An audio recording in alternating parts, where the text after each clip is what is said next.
Hi everyone, this is Vishal Sharma. I'm a principal at Metanoia Inc. and the moderator of the Carry Ethernet group.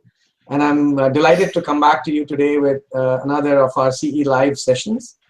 And as I've announced in the announcement on the group and at several other social media channels, I have with me today Neil Roche, who's CEO of Apposite Technologies, and Tom Naidu, my good friend and colleague, who many of you, of course, already know from various standards bodies and his work in the SD-WAN and software space. So I'm delighted to have both Neil and you, Tom.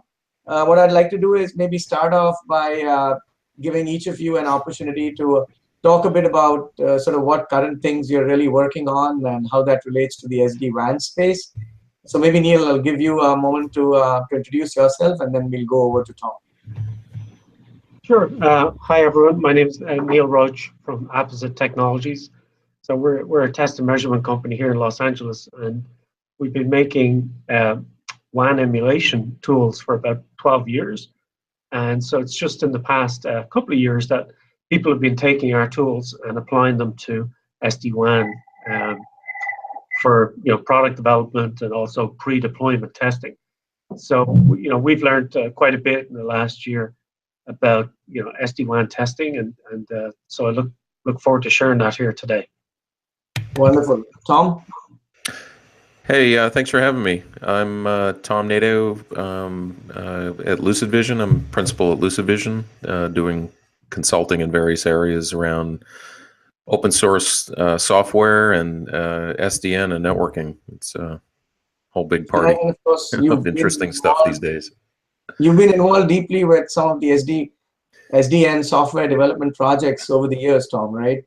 Yeah, I helped start and contributed to a lot of projects. Open Daylight, OPNIV. I'm currently kind of running the ARIA Tosca project, which is a probably the most predominant Tosca compiler for the Apache project these days, and doing other stuff in the orchestration SDN NAV space, which is kind of the next challenge for the industry, making that work. Great, well, wonderful, guys. So just a few topics of housekeeping for the audience and also for us before we kick off the main discussion. One is I had announced in the group and elsewhere that for questions, some of the attendees were kind enough to send me their questions, and I've included that in the list of things we are all going to cover. But if there is people watching and you'd like to post a question, there is a discussion in the group about a week back by Neil titled SD-WAN Test and Validation with Network Emulation Tools. And that's the one you want to go to. And there's already a lot of discussion, questions, etc. that are there. And please add your questions to that. I'll periodically be using that as a reference point, and I'll refresh my screen to see if new questions of any sort have been added.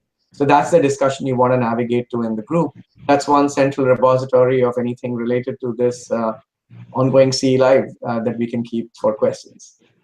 So let me kick this off. I mean, obviously, the title is SD-WAN emulation, and how do we do it? But really, it begs the question, I guess, and we were talking earlier before we started about what SD-WAN is for the purposes of this discussion. So I think it'll be great if both Neil and Tom, as you were saying earlier, can kind of add your perspective on how you view SD-WAN as a technology, just so that we have the right context, because as we all know, there's a lot of ways to define SD-WAN, and anything and everything gets slapped with that label today.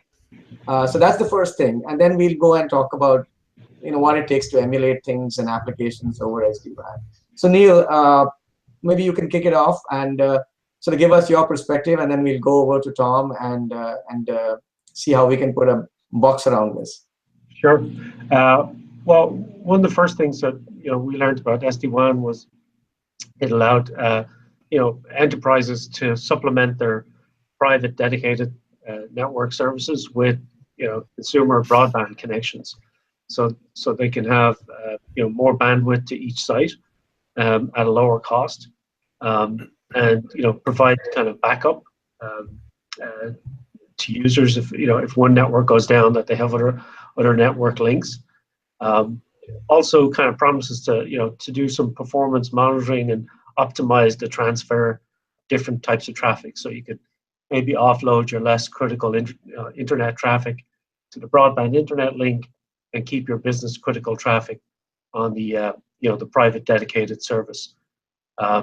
So kind of that's how we understand the promise of SD-WAN. Tom, you want to add to that? Yeah, yeah. I think it's interesting the whole resurgence of this kind of technology. I mean, as a lot of people know, we've had maybe 2/3 of the pieces that are part of the SD-WAN puzzle already in the past, right? I mean, we've had various VPN technologies, L3 VPN, MPLS, L3 VPN, L2 VPN, etc., VPLS, all that stuff. And then the other kind of third of the pie is the traditional WAN optimization technologies that were out there and seem to have come and go a couple of years ago, and there's a resurgence now in that space. And then combining those two things with some of the key tenets of that have emerged from the SDN kind of evolution in the networking space and software space,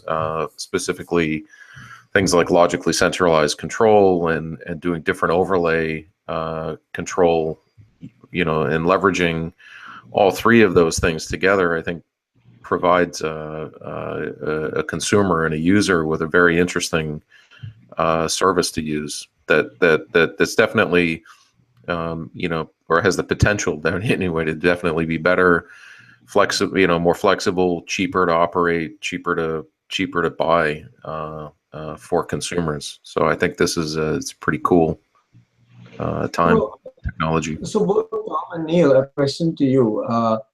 In the current SD-WAN environment, then is it true that you still have an MPLS? I mean, of course, you have an MPLS service, but is it merely a connectivity service, or is it really a VPN of some sort that you're then sharing with the broadband link? I mean, what is the most typical configuration that you see out there in the marketplace? Sure. Well, I just did a little screen share of a network diagram just so we can talk about something specific. So the typical scenario that we're seeing is that you'd have a dedicated service like MPLS in branch office and the main enterprise data center, and then a broadband link as backup, and also giving you more bandwidth, and then maybe even a third link like a 4G cellular data or satellite link, for redundancy. So this is the kind of scenario that we see. People want to kind of test this setup to see, well, if I'm installing an SD-WAN controller and I've got multiple links now between my remote offices and the data center, how will this behave under different conditions? Because one of the things about the SD-WAN controllers is they promise dynamic management based on performance. And so when you've got this dynamic management, there's the promise of what the data sheet says, and then you want to see how it really behaves on your network and with your setup, with your links. And so this is the kind of the typical scenario that we see. Okay, cool. So Tom, you want to add something to that? Yeah, actually, if you can, Neil, you can put your picture back up. Oh, okay. Just to add to that, so I've done a lot of work with a bunch of cable providers recently, and another tier one, and what's interesting is, and this is part of the advantage of this technology these days, is that the transport or the underlying network no longer has to be MPLS, for example. It can just be any tunneling mechanism, and that. And don't get me wrong, I love MPLS. I was part of that whole party, and that's a great technology that's actually still around today. But in terms of an access technology, it's very expensive relative to, what you can see today. I mean, you can see the different SD-WAN vendors, their CPEs are things that are, that are costing, at a retail price point of like $100. And so, you can see how that is in contrast to, 5 years ago. You go to a business grade telco offering, and they had to deploy, a $5,000 or $10,000 CPE. I mean, that's a significant difference in OpEx costs. But then you got to ask CapEx costs. But then you got to ask yourself about, all right, well, I've got a lot of extra moving parts here. How is it in terms of cost for managing and operating this setup? And that's where some of the newer SDN concepts come in, with the logically centralized control of this. In fact, that's one of the advantages to the SD-WAN solution, is that it's not it no longer falls under some of the hiccups that could occur in an operational network around traditional routing, routing loops and delays and things like that. And using tools like what Neil's company provides, you can form this feedback loop between the controller and the endpoints and the paths that are taken, to not only keep things resilient, but as Neil was saying, meet the SLA that the customer expects. And I think in a lot of ways, there's a lot of potential here anyway, to have a better customer experience. Sure. If this, if it's set up properly. No, and then the other thing I want to throw in there is that, as you said, Tom, I mean, MPLS is a commonly used technology, but may not be the only one. And for us in the Carrier Ethernet group, I mean, even though we are way broader today in our discussions than just Carrier Ethernet, but I think various kinds of Carrier Ethernet solutions which don't depend on MPLS transport are equally good options, and in fact are being used to provide those cheap CPEs that you just spoke about, right? Yeah, Carrier Ethernet is an interesting step in this whole evolution, right? You saw where we went from wild popularity of L3 VPN to then L2 VPN, this VPLS sort of era, and that was, a lot of that was driven by sort of Carrier Ethernet, Metro Ethernet, kind of deployments, right? The need for a simplified, cheaper, effectively CPE situation, and this is kind of just another step in that. So Neil, in your work with customers, and you have a very wide variety of customers, some different verticals. What do you find as the core technology? I mean, of course, MPLS, but what else are you seeing as options more commonly used by the folks you work with? Well, a lot of what's driving our business now is the move to the cloud and data center consolidation. And so for us, it means more people are buying 10 gigabit links and multiple 10 gigabit links. And so they want to basically find out, okay, if I'm moving, these data center workloads over here 1,000 miles away, and I'm paying for plenty of bandwidth, and I'm buying multiple redundant links. How will these applications, these services run? So that's kind of the big driver for our business is people deploying multiple 10 gigabit links. And then the technology on those links is just they're 10 gigabit Ethernet, right? 10 gigabit Ethernet, yeah.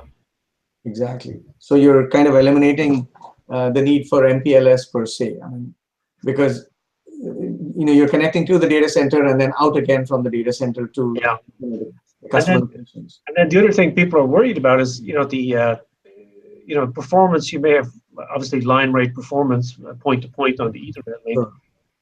But if you have just a small amount of latency, 10 milliseconds, 30 milliseconds, they want to figure out, okay, everything worked together locally, right, in my data center. What is that delay now? What are these WAN impairments?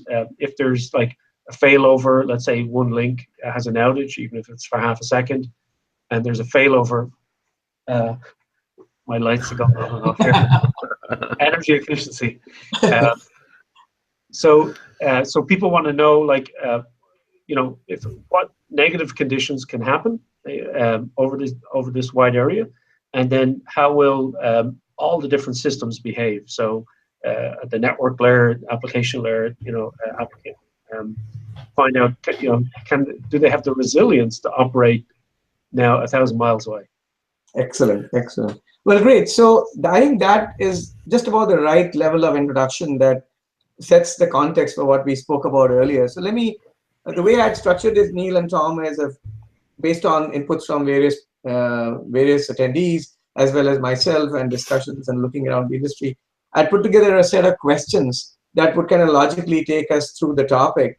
And I think the most important thing to kick it off with is, first of all, to ask the question of, now, how do we even differentiate between emulation and simulation? That those are the two words that often get funged. They're fungible, and are they really? And what should one look at when thinking about the difference between them? So it'll be good because both of you, you come, Neil, of course, your company builds the product. Tom has a lot of experience in doing software specifically for SDN and SD-WAN and so on. So it'd be great for us to hear your perspectives on what really is the key difference, and how does the software between the two differ, for example. Okay, well, I can speak to that. People generally use the words interchangeably. So before we get religious or specific, people do use the words interchangeably, and even we do here, say simulation and emulation. But strictly speaking, how we define it is a simulation is more like a mathematical model. And so there's some famous simulation tools in the industry like UpNext and S3, and so they're essentially building a theoretical model for their network design exercise. So that's the simulation, and then on the emulation, what we're doing with emulation is kind of replicating the real behavior of the network on the packets.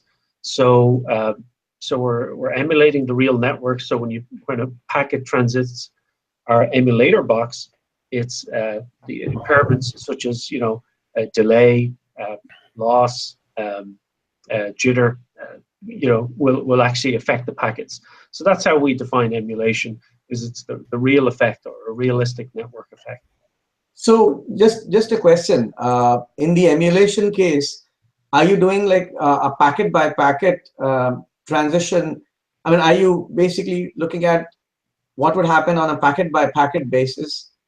And then if that is the case, where does that packet trace come from, and how is that generated? Okay, at the risk of oversimplifying our products, so our box kind of looks like a bump on the wire. So okay. So we can put an emulator in between any two network segments, and again, to simplify it, we're like a big buffer, right? So that we can insert delay and impairments on all the traffic or specific types of traffic, for example. So that's what a network emulator does. But then for that purpose, you have to have a network in place already, or there can be two endpoints between which this box sits, where I'm not really in the live network or the actual network, but I'm able to run a trace through that. Yeah. So frequently, how people set up and run a test network with our unit is they'll have one network segment simulating clients connected to our box, and then on the other side you have some servers, or you could use traffic generators as well. Typically, people are looking for the hardcore networkers will use for wire rate traffic generation, but a lot of IT folks they'll use iPerf, right? They just want to know with these network conditions, with this CPE that I've got on each end, or this routing configuration, what's my available bandwidth for this traffic type. And so they'll use tools, as I said, like iPerf, just to do throughput testing at the TCP level. Sure. Sure. Tom?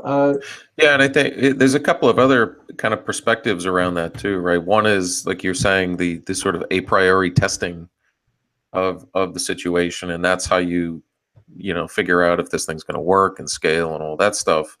And then there's the active component, right? I mean, and that to me is like the part of the secret sauce of the SD-WAN solution, right? Is Right. that forms the feedback loop of the three components we just talked about. And doing that in the most unobtrusive way, I think, is important, because obviously you don't want to overmeasure, but you also want to measure enough where you can you can pivot and make the right reaction, right? So if you're going to alter the paths or whatnot, Right. you got to be able to do that, right? So here's always Yeah. this is the chicken and egg thing, right? Yeah. So I can kind of share with you how we do that, because I started off kind of explaining the simple emulation. Let's see. I think I'm sharing my screen now. Got I started off, talking about if you think that you've got multiple WAN links essentially to one site. What we do with a network emulator then is we can emulate multiple links. So you just connect it to one port on the WAN emulator, and then we can emulate multiple links with different characteristics. And so normally what we do is we set up a baseline to represent, the typical characteristics of, say, a wireless 4G connection, a broadband internet connection, and then more like a dedicated high reliability service. And so you create, a profile there of what the fair or average performance characteristics are of those. And then to your point, Tom, then is we want to find out what's the dynamic in terms of the SD-WAN controllers. So what we can then do is insert some impairments dynamically in real time and monitor how the traffic is routed by the SD-WAN controller. So we could create, an outage event on one of those links. We could create, some temporary bursts of long delay. So instead of 60 milliseconds, it's peaking maybe to 200 milliseconds.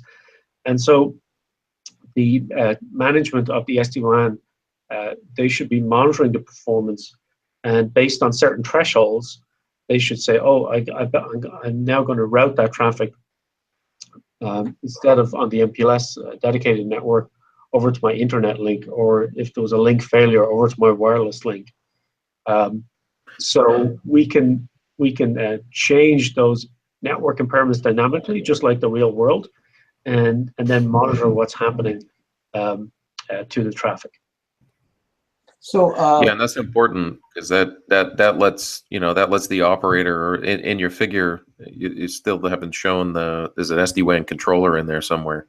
Yes. So however that controller is getting the information you just talked about, it's then got to make a decision, right? And then it could do things like, some operators have, like, for example, a business grade service, their CPE will have 2 exit points, and so on. And so then it's going to, invoke those changes, and then it's how fast can those things happen, and what is the SLA, and so on. What is, how are we doing? That's important, but that's how, this is a really critical part of, this solution, right? So Neil, in the figure that you showed, and maybe it will be useful to put that figure up again, if you don't mind. Sure. I saw that you had simulated the 2 endpoints, the data center, I'm sorry, the branch office and the data center. And what about the SaaS providers? I mean, is that also simulated, or I Sure. didn't see? Sure. So what we can do on the WAN emulation side is we can apply different impairments to different traffic types. So if the traffic going to your SaaS provider, has a specific IP destination address, or a VLAN or a subnet, we can then apply impairments to that traffic specific. So you can The selectively. SaaS provider itself is not is that not simulated? I mean, the data center and the branch offices are simulated, but the SaaS provider connection is a real one, or that was really what I was trying to understand. Yeah, sure, you can do that. So what customers sometimes do is they'll connect our box between their network access point and a real client and real SaaS provider, and look at what the service level is with different connection types. So if I've got let's say a business or finance application running from a SaaS provider, will it operate over a wireless link or this type of internet link? So we can simulate all different kinds of connections while connected to a real service.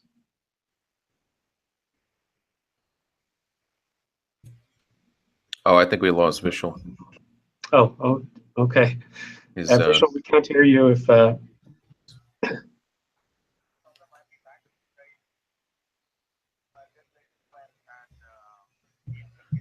Okay. Okay, I guess... Oh, his PC just rebooted. Okay. Well, okay, we can thanks. keep chatting between ourselves, Tom. We can keep going through. I mean, we can go through the kind of the questions until Vishal gets back on. Yeah, I think where was the next one? We said we were talking about what factors complicate the testing, right? We were talking about some of that, right? I mean, I think one of the things that's interesting, kind of the takeoff of what you were just describing in that figure. Could you put that figure back up, sure, please?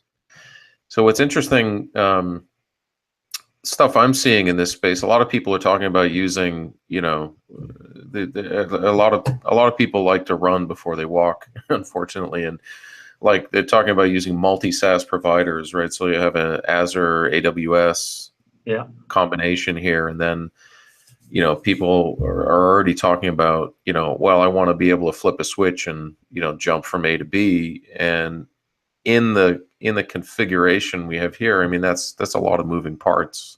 It is. It is. Right. And so it's a changing set of moving parts too. Those SaaS providers that you can double click into that icon, and there's a lot of stuff going on in there, right? Right. Yeah, I was recently at the VMworld, and I was looking at how they're talking about the software-defined data center being able to move workloads, and so a lot of people are looking at hybrid arrangements, right, where you've got some resources running in your own private data center, you have some in a private cloud, you have some on a public cloud, and you have some SaaS providers. So you've got this whole mixture. And so there's also the question of, sorry to interrupt you, there was a delay. Go ahead. Oh, and so the promise of the dynamic deployment of compute resources, it looks straightforward, because you can say, well, all these applications and services run on this type of server here locally, and I can replicate that with a push of a button now on AWS or whatever. What you're replicating, of course, is the compute or storage or memory. But you're not really replicating what the wide area network effects will be. Yeah, exactly. And I mean, I think, and there's another question to ask here too, which might be a little provocative, but modern software architectures today are resilient enough to handle sort of a lot of these impairments. And so I've talked to a lot of people deploying a lot of larger software systems across this kind of thing. Mm-hmm. And in those scenarios, they actually don't care. I mean, to a degree, right? If the latency is rising or whatever, they've got compute nuggets, as I call them, like in your figure, in each one of those SaaS providers. And so, like just using like the Hadoop compute model, right? You could have 3 compute elements in there, and well, 2 of them will finish and one of them still doesn't come back, so I throw another one out to finish the work. I agree that the modern software, built for the SaaS era, is resilient, and it is good. But what you find in a lot of big enterprises, right, is that they're moving tools They're and behind services that. They're not applications using them yet. Exactly. from the bank data center that's been running for 20 years, and Correct. Yeah. now they're moving those things around. And So that's the question, right? I mean, so that's actually an interesting way to bubble this up, right? If you're thinking about these sort of performance issues and impairments, do you have an application architecture that withstands this stuff or not? Um, yeah, and so a use lot of old people, monolithic apps or something, for yeah. example. Yep. So you're right. So a lot of our users they're, as I mentioned at the start, they're not just the kind of the network engineers. They're actually the IT groups who are moving these applications around, and they they feel they need to do this kind of pre-deployment testing. Hmm. Yeah, for sure. I mean, the stuff that I've worked on, as recently as this summer with different operators in the space, it's like we've talked about, some of this tech is stuff people have seen before, right? But I think sorry, my energy savings are happening. The thing that these guys still have to do is a sizing and is this thing going to work in my current situation testing thing. So I think Yeah. doing, like, I call it pre-flight testing, right? But Yes. then there's, does it scale? Does it work right? Yeah. The last thing an operator wants to do is deploy a new service like this, and then in the first 6 months they have some massive outages. So Yeah. so that's imperative, right? Yeah, and then as you said, the SaaS software might be resilient, but if they're maybe storage replication, they don't know how that's going to behave for disaster recovery and backup, and so there's always certain applications that might be more sensitive than others. So one of the kind of the next kind of related question Vishal had on here is, what are some of the approaches people have used in the past for testing validation, and are those getting carried forward, or are things getting jettisoned? That was kind of like what I was just talking about.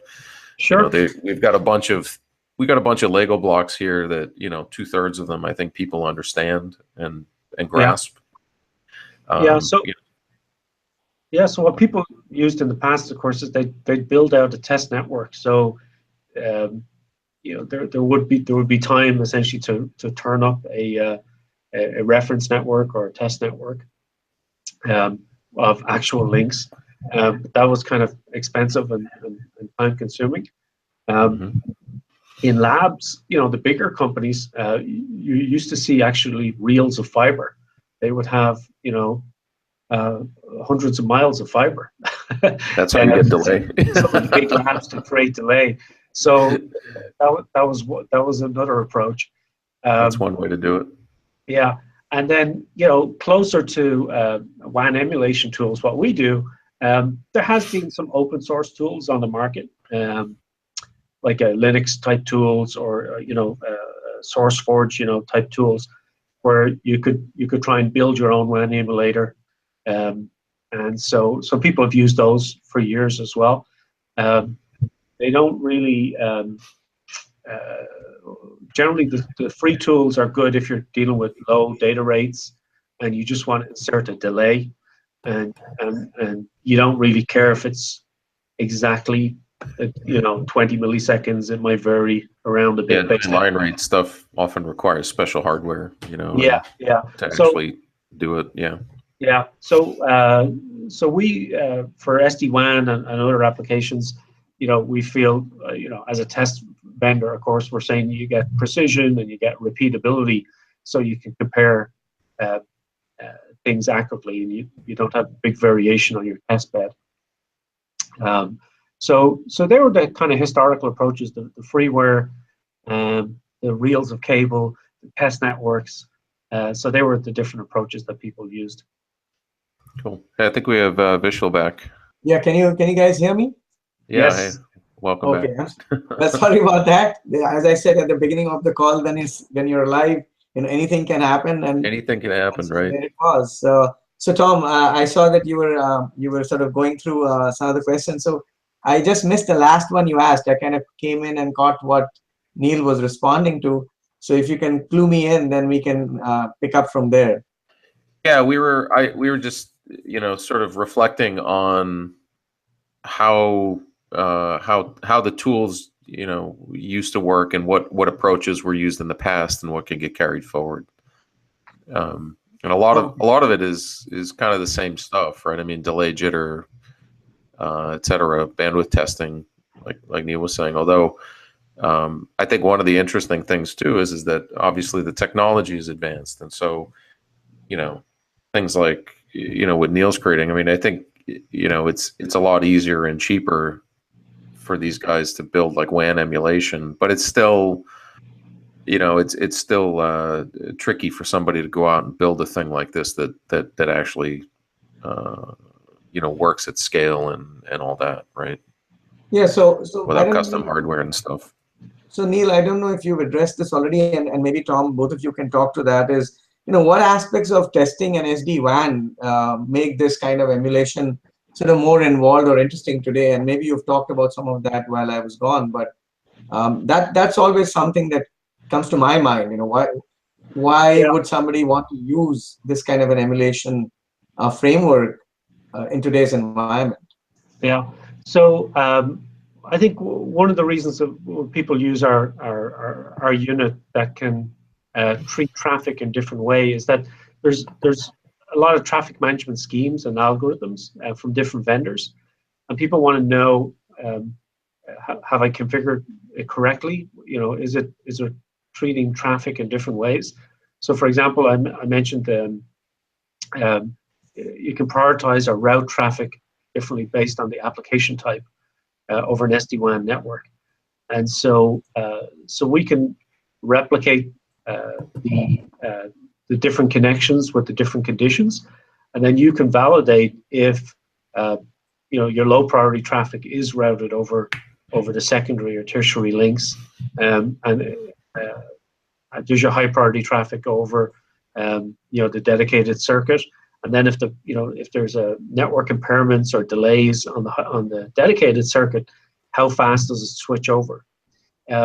When there's other features such as they're sometimes binding multiple links for high bandwidth applications. And so if you're routing traffic across different links, there's other kind of hazards, right, in networking, which is misordering of packets, fragmentation. And so by doing some pre-deployment testing, you can make sure that any kind of traffic management aspect of SD-WAN is working as you expect.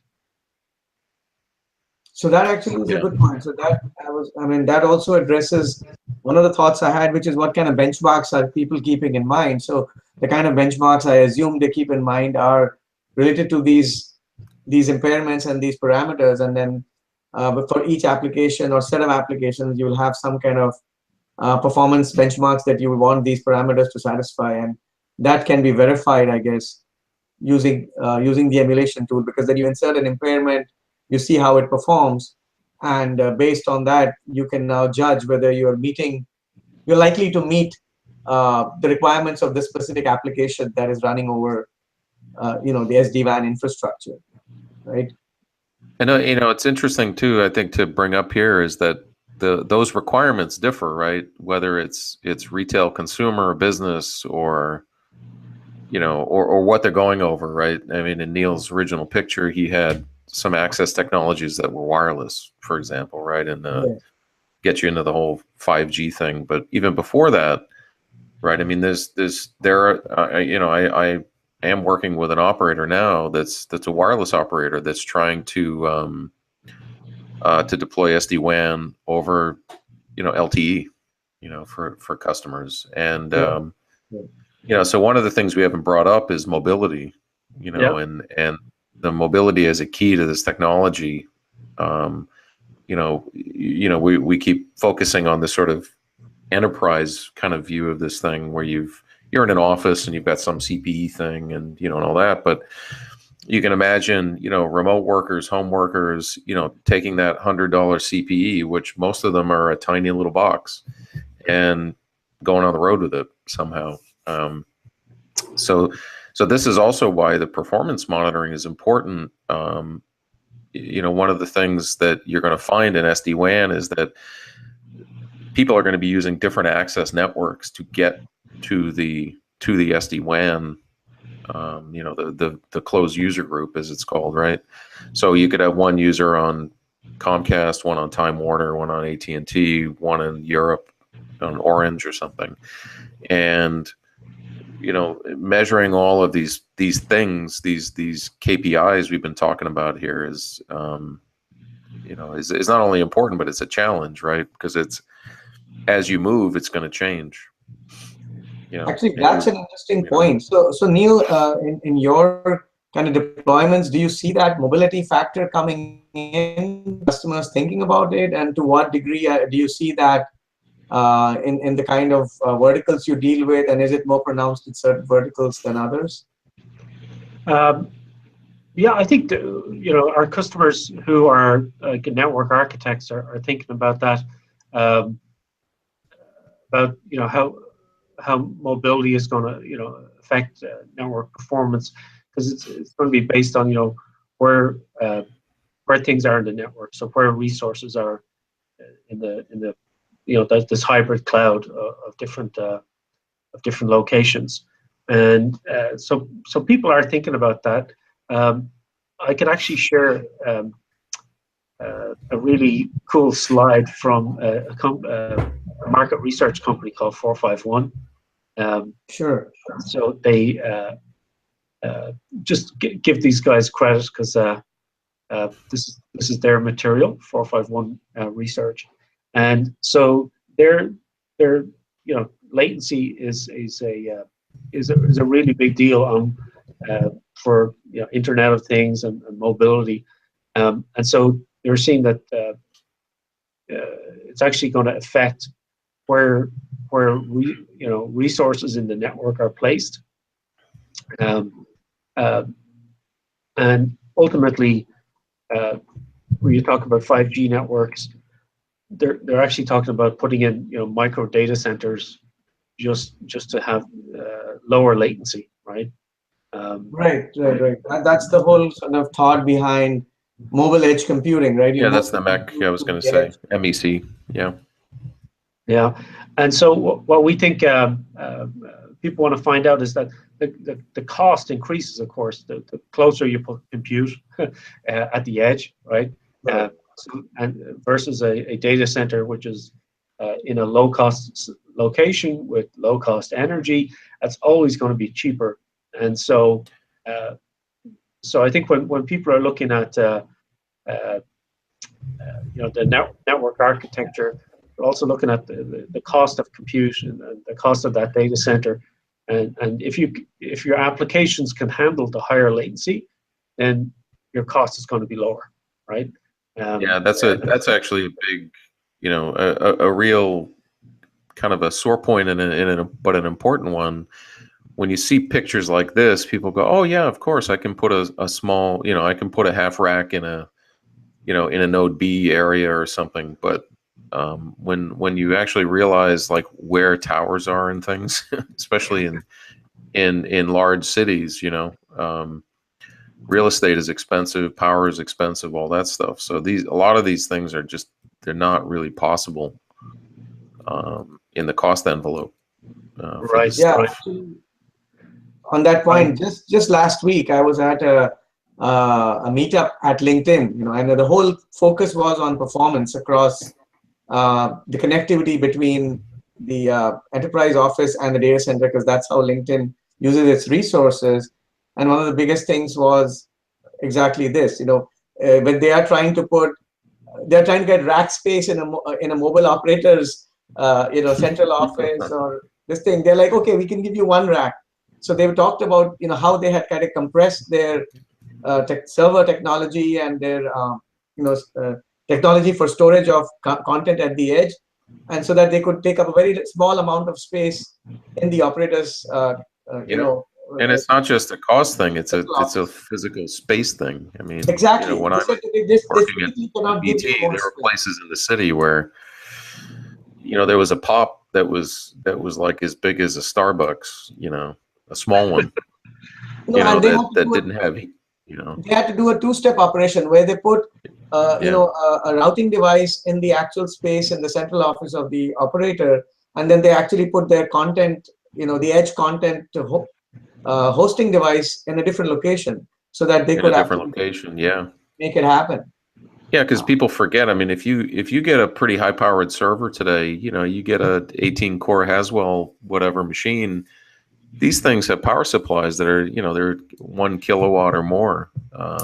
You load up a rack of these guys, you're going to blow some fuses in these Exactly. little pops. So Guys, based on what we were talking earlier, one of the things I had was, different verticals can actually use this SD-WAN emulation idea, right? I mean, telcos themselves can use it, enterprises can use it, the system vendor guys, the Juniper, Cisco's, Brocades, etc., whoever, they can, use this.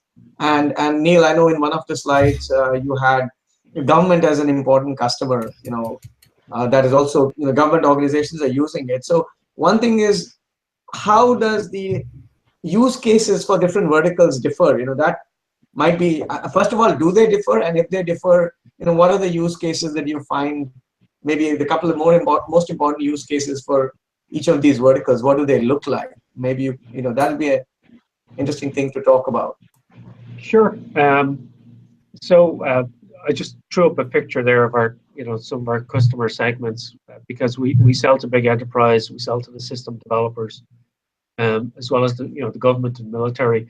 And so the big enterprise and government military, they use this equipment to do sometimes vendor selection, as a first step.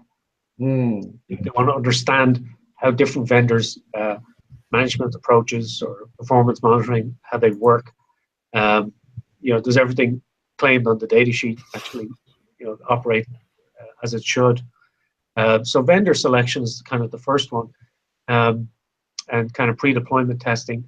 And then we also sell to nearly every leading SD-WAN developer. Sure. And they use this, of course, for product validation, system testing in the lab, to say, well, what if all these different negative events happen? 25 different types of impairment. How will our product behave? Will it be resilient and manage the traffic correctly? And then another vertical is the storage guys. So, the disaggregation of storage or storage over WAN is, the promise is to have your storage hosted now. It'll be lower cost and safer. And so companies want to find out, well, if I put this storage fabric in the at a colo facility, a managed service facility, how will it operate? And so we see a lot of people using WAN emulation to test storage for those applications. Actually, that's an important point, right? I mean, I remember when we were talking offline, you mentioned that there's eventually you see a trade-off happening between latency and where you can put storage, right? And so that's a critical sort of thing to emulate, because you're going to make critical decisions about where. But you got to know what the trade-off is going to be. Exactly. So that you got to know if does it make any sense cost-wise to put this thing there? If you're going to save 5 milliseconds and you're going to spend $5,000 a month extra, I don't know. Yeah. So those are good, economic questions to see. Well, what's the trade-off in delay versus cost? Exactly. And so I'm assuming that a lot of that is something that you're seeing customers using this for. And then a related issue is, we've been talking about emulation, and then there's emulation, and then there's reality, right? Right. So when one implements a system after having emulated it, how far is that from reality? And how does then Yeah, how one faithful is the bridge? emulation? Yeah, precisely. How does one Right, go about right. bridging the gap? Yeah, so I've great question, and you know, I used to work for traffic generation companies like Spirent and Ixia, and it was always the question is, you know, how realistic is your traffic generation or your emulation? Sure. And so for us, what we recommend is kind of chicken and egg. So we actually have a network profiling tool, which is kind of like ping on steroids. So what you could do is we can actually profile a live network link or multiple network links and record over time what the network characteristics are, loss, delay, etc., and then save that off as a little file and say, here's my profile of this network link, and then we can import it into the emulator and do like playback, and that could be, you know, 5 minutes repeating or 24 hours, etc. And so you can allocate the correct bandwidth, delay, and loss characteristics over time as a variation, because many of our customers, they want to emulate the busy periods during the day, right? The 8 a.m., 9 a.m. kind of Yeah, stuff. the worst case scenario. Yeah. Yeah, and so averages are not good. Right? They want to see the variation over time with bad periods, good periods. And then one of the things I think we touched on this earlier, but let me come back to that, is we began to talk about, you know, 5G networks and IoT, and when we were talking about latency. So one of the things is, you know, what are two related questions. One is, what are the latest trends that you guys are seeing in the usage of such emulation tools, and how can they be helpful for these emerging technologies that there's a lot of focus on in the industry today? So what do you see in that direction? Even if it's not happening today, what might you foresee they could be used for, and how might that evolve? So Go ahead. Yeah. So what we're thinking about doing to help people as the new, you know, these newer technologies like 5G come along is we give you all the knobs to set things up yourself, but people want to know, well, what's this actual access network characteristics? And so something we'll probably do more is give people network templates to say, here's the typical average performance or poor performance of this access technology. So that's one answer in terms of having kind of templates to reflect different networks. Tom, you have a thought on that? Yeah, I think, well, I mean, the first thing I'd like to know is, like, what is 5G? Yeah, that's a multi-billion-dollar question right there. Yeah. So kind of to answer your original question, I don't know. I mean, exactly yet, but, you know, we know it'll be, you know, faster rate of speed, faster, and all bigger, that stuff, stronger, right? whatever. Yeah, right. But other than that, I don't know. But yeah, I think what Neil said is kind of what I was thinking. You know, I think you don't know, and I think these solutions have to be flexible enough that, you know, they have enough knobs and buttons to let people you know, customize for their environment. I mean, that's actually an important takeaway here, is that the SD-WAN deployments I've seen, and I've seen, I don't know, 5 or 6 active ones right now. None of them are the same, literally. I mean, and forget about the fact that they're using, you know, most of them are you know, different vendors, because there's 3 different vendors being used. But the actual deployment architecture philosophy, you know, how are they doing CPEs, all that stuff is pretty different. And that's So kind of an artifact of the provider that's doing it, right? that's doing it, yeah. So actually, those are both critical points. So I just want to reemphasize that, which is that, Neil, you said that you know, you're planning to give some kind of templates, which will essentially give some canonical performance benchmarks that people can work on depending on how the template applies to you know, their kind of situation. And I think, Tom, you mentioned that as you've you know, no particular SD-WAN sort of implementation is the same. So there will be this sort of tension between trying to derive the templates and then yet servicing the needs of customers whose SD-WAN implementations might tend to look very different philosophically or implementation-wise. So I think that's something that probably will continue for some time to come, right? Yeah, probably for some time. I mean, if you look at the three main SD-WAN vendors, right? I mean, they're all very different. They use various kind of proprietary extensions or protocols for their internal routing. They use different CPEs. They do, I mean, there's already talk of doing SD-WAN controller interop kind of stuff, absolutely. right?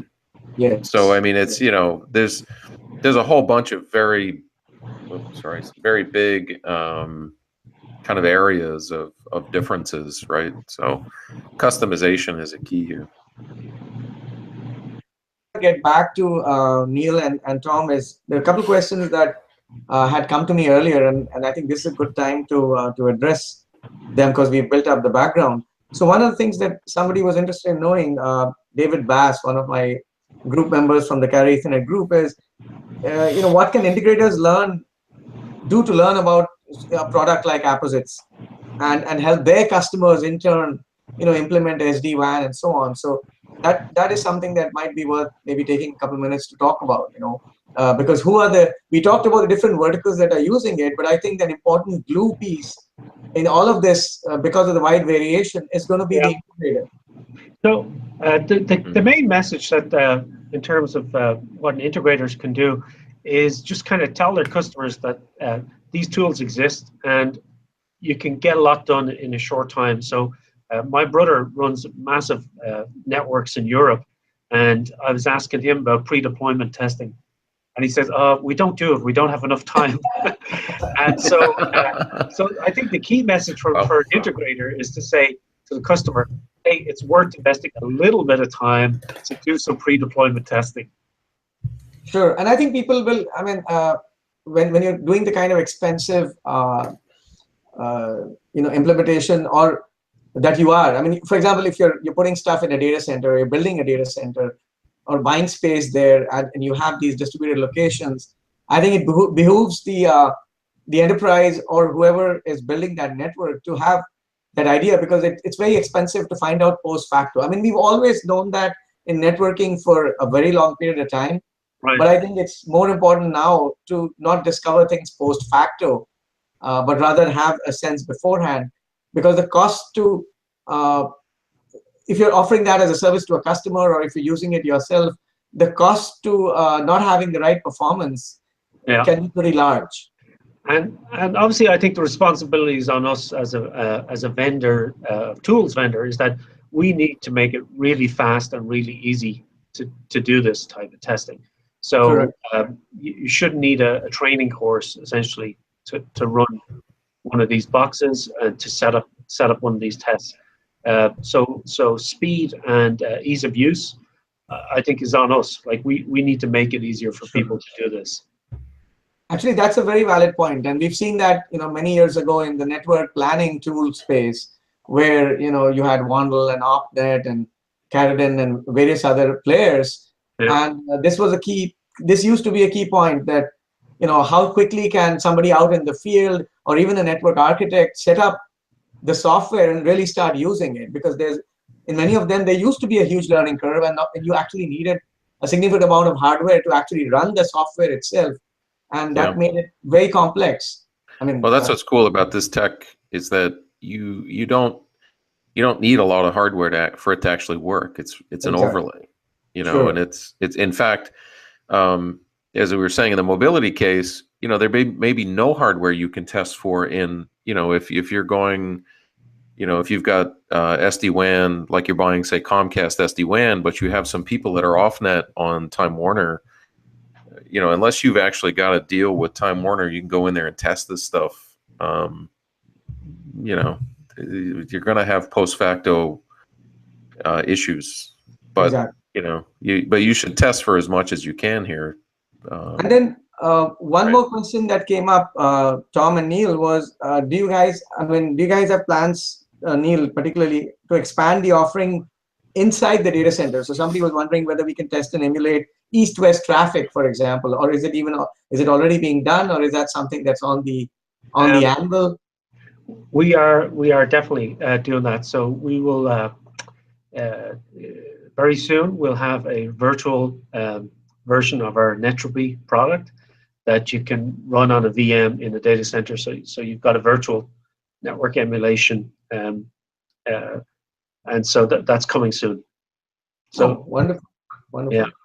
So we're looking forward to allowing people to be able to turn up big network emulations on a virtual test bed, so you can see, okay, here's how the performance of the service runs now. How will it look to people, in New York or London or wherever, and so you can turn up links virtually.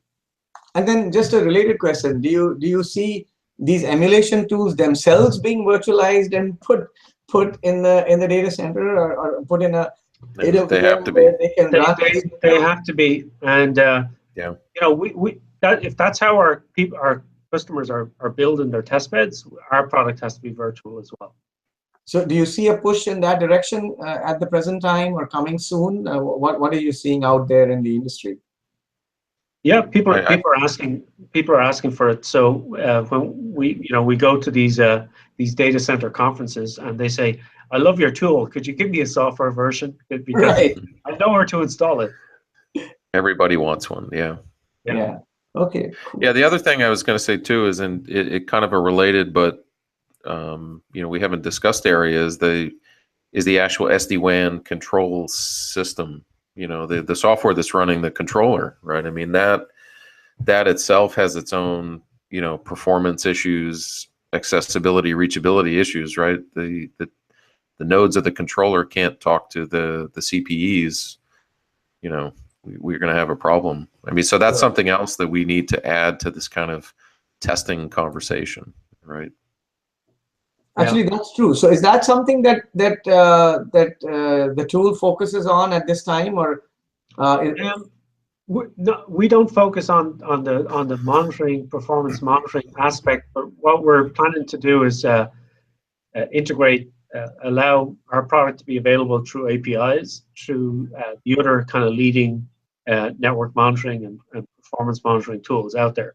So there's a load of great tools out there on the market for monitoring, the network now in this age of the data center and cloud, that can monitor from layer 2 to layer 7, right?